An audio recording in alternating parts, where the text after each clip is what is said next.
Skinsiu raudoną rožę ir atnešiu tau kas rytą dovanų, lašą vilties ir grožio, spindulį pavasario dienų. Labas rytas. Sveika. Kas čia? Mes iš karto prie reikalo. Kas čia yra? Čia dovana.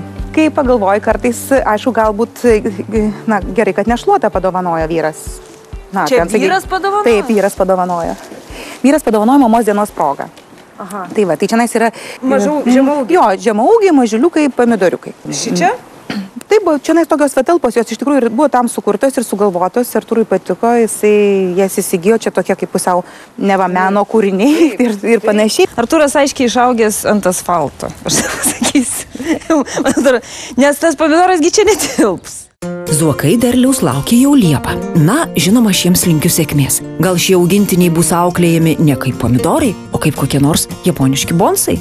Pernai, kada auginome gražgarstės krapus, tai labai puikiai. Tai čia viskas tau. Puikiai, nuostabiai. Tai sakau, čia kažkokie tai skandinaviškas čia sumąstymas yra šitos dėžės, kaip sakyti, šiltnamiukai. Gerai, Agne, o nusipirkt ką sunku?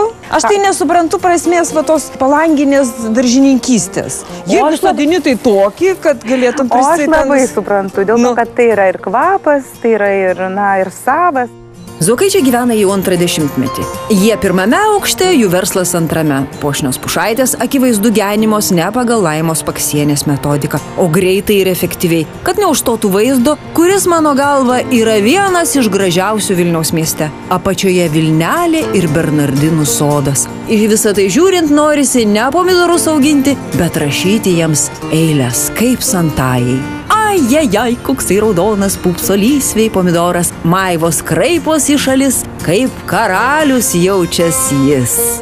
Skinsiu raudoną rožę ir atnešiu tau kas rytą dovanų, lašą vilties ir grožio, spindulį pavasario dienų.